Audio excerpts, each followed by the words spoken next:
बिस्मिल्लाहिर्रहमानिर्रहीम अस्सलाम वालेकुम वरहमतुल्लाहि वबरकातुहू। अच्छा जी, रियलिटी है, सच्चाई है कि असी अपनी मदर लैंग्वेज तो जी साड़ी पंजाबी जबान है दू कितने दूर टुर गए हैं।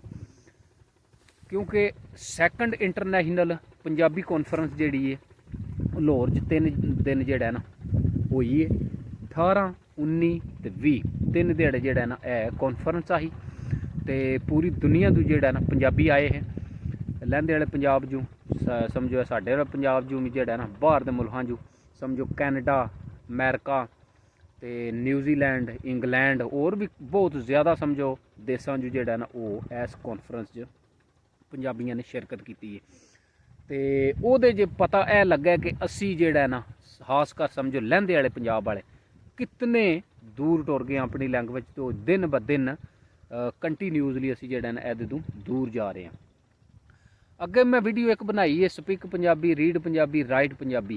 वो भी यह दसिया कि जोड़ा ना असी ए 2 चीज़ों तो असी अगे ही जोड़ा ना समझो महरूम हाँ कि असी ना असी लिखने तो ना ही असी जोड़ा ना वो पढ़ने असी सिर्फ बोलने की आदत तक जोड़ा ना लैंदे वाले पंजाब है वो है।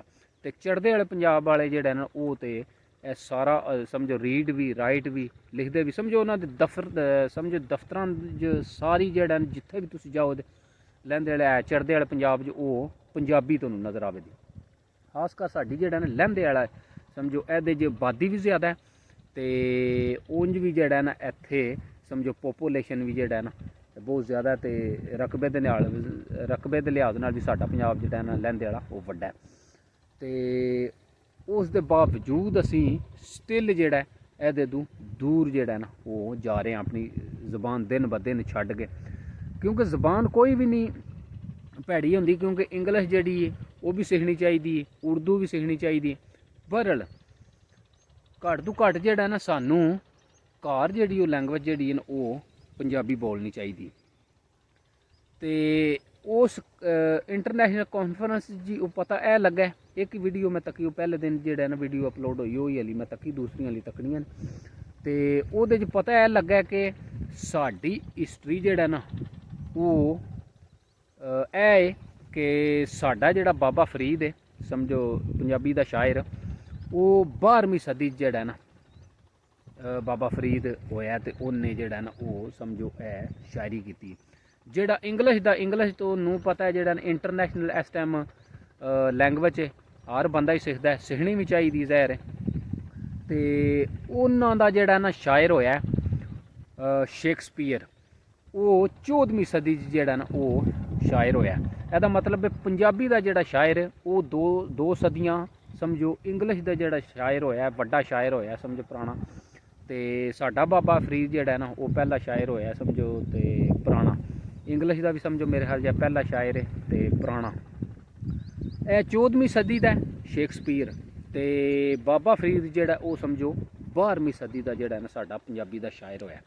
हिस्टरी तो साड़ी समझो बहुत ही समझो ओल्डेस्ट पुरानी है, बहुत ज़्यादा समझो लैंग्वेज जी है पुरानी है। पर गल है इनू संभालना तो हूँ समझो जी जनरेशन चल रही है या अगू जी समझो साड़ी नस्ल आवे दी उन्हें है संभालना। ज़ाहिर है इंज ही है कि इनू बोलिया भी जाए, इनू पढ़िया भी जाए, इनू लिखिया भी जाए। तो यह जिस तरह समझो इंटरनेशनल कॉन्फ्रेंस हुई है तो ये जोड़ा ना उन्हें ही गल की है कि ऐसी कॉन्फ्रेंस होनी है साड़ी समझो गैदरिंग होनी है तो ही साड़ी जोड़ा ना गल सुनी जानी है उतले लैवल ताईं। तो जे असी गल करनी ही नहीं पंजाबी की, बोलनी ही नहीं तो पढ़ने की कोशिश नहीं करनी है भी, हिस्टरी देखनी नहीं है भी, तो फिर तो दिन ब दिन जोड़ा ना वो समझो लैंग्वेज पंजाबी खत्म हो जानी।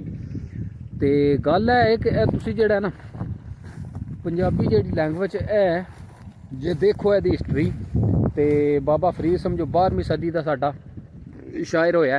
तो इंग्लिश जी इस वे पूरी दुनिया से राज कर रही ओदा शायर शेक्सपीयर 14वीं सदी जो है। तो इत्थों पता लगता है कि कितनी जोड़ा ना वो साड़ी पुरानी हिस्टरी है। तो मैं सुजैसट ही करा तो कि वो जी पंजाबी कॉन्फ्रेंस हुई है वो सारिया वीडियो देखो तो वो तुहानू पता लगेगा कि साड़ी ज़बान नाल जोड़ा ना वो है तो किस तरह सानू गोरे ने जोड़ा ना डिवाइड किया समझो 2 लैंग्वेजां विच लिखाई पढ़ाई च। ਕਿਉਂਕਿ ਜੇ ਚੜ੍ਹਦੇ ਵਾਲੇ ਪੰਜਾਬ 'ਚ ਜਿਸ ਤਰ੍ਹਾਂ ਉੱਥੇ ਲਿਖਾਈ ਪੜ੍ਹਾਈ ਹੁੰਦੀ ਪਈ, ਇਸੇ ਤਰ੍ਹਾਂ ਸਮਝੋ ਇੱਕ ਲੈਂਗੁਏਜ ਹੁੰਦੀ ਸਾਡੇ ਦੋ ਮੁਲਕਾਂ ਦੀ, ਤੇ ਜ਼ਾਹਿਰ ਫਿਰ ਅਸੀਂ ਹੋਰ ਜ਼ਿਆਦਾ ਤਰੱਕੀ ਕਰਨੀ ਸੀ ਤੇ ਹੋਰ ਸਮਝੋ ਅਸੀਂ ਆਪਣੀ ਜ਼ੁਬਾਨ ਦੇ ਨਾਲ ਜੁੜਨਾ। ਤੇ ਹੁਣ ਕਿਉਂਕਿ ਇੱਧਰ ਜਿਹੜਾ ਨਾ ਪੰਜਾਬੀ ਤਾਂ ਬਿਲਕੁਲ ਪੜ੍ਹਾਈ ਨਹੀਂ ਜਾਂਦੀ ਹੈ ਵੀ, ਕਿਤੇ ਵੱਡੀਆਂ ਕਲਾਸਾਂ 'ਚ ਹੈ ਜੇ ਉਹ ਵੀ ਬੰਦਾ ਆਪਣੀ ਮਰਜ਼ੀ ਨਾਲ ਸੁਣਿਆ ਜੇ ਨਾ ਸਬਜੈਕਟ ਰੱਖੇ ਤੇ ਉਹ ਪੜ੍ਹਨਾ ਚਾਹੇ ਪੜ੍ਹ ਲੈ। ਤੇ ਦੂਸਰੀ ਜਿਹੜੀ ਸਮਝੋ ਇੱਥੇ ਸਾਡੇ ਉਰਦੂ ਪੜ੍ਹਾਈ ਜਾਂਦੀ ਹੈ, ਤੇ ਉਹ ਜ਼ਾਹਿਰ ਬੱਚਿਆਂ ਨੇ ਜਿਹੜਾ ਨਾ ਪੰਜਾਬੀ ਦੇ ਨਾ ਲਿਖ ਸਕਦੇ ਨੇ ਤੇ ਨਾ ਹੀ ਪੜ੍ਹ ਸਕਦੇ ਨੇ। ਤੇ ਉਹ ਜਿਹੜੀਆਂ ਵੀਡੀਓ ਨੇ ਨਾ ਉਹ YouTube ਦੇ ਮਾਰੋ ਨਾ ਪ੍ਰਚਾਰ TV, ਤੇ ਉਹਦੇ ਤੇ ਤੁਹਾਨੂੰ ਸਾਰੀਆਂ ਵੀਡੀਓ ਲੱਭਣਗੀਆਂ। ਤੇ ਉਹ ਮੈਂ ਤੁਹਾਨੂੰ ਇਹ ਸੁਜੈਸਟ ਕਰਾਂਗਾ ਤੇ ਉਹ ਦੇਖੋ। ਤੇ ਸਾਨੂੰ ਆਪਣੀ ਜ਼ੁਬਾਨ ਨਾਲ ਜਿਹੜਾ ਨਾ ਉਹ ਦਿਨ ਬ ਦਿਨ ਕੋਸ਼ਿਸ਼ ਕਰਨੀ ਚਾਹੀਦੀ, ਸਾਨੂੰ ਜੁੜਨਾ ਚਾਹੀਦਾ ਆਪਣੀ ਜ਼ੁਬਾਨ ਨਾਲ। ਤੇ ਜ਼ੁਬਾਨ ਜਿਹੜੀ ਉਹ ਕਹਿੰਦੇ ਨੇ ਮੇਨ ਚੀਜ਼ ਹੁੰਦੀ ਹੈ, ਸਮਝੋ ਤੁਹਾਡੀ ਸਕਾਫਤ ਦਾ ਹਿੱਸਾ।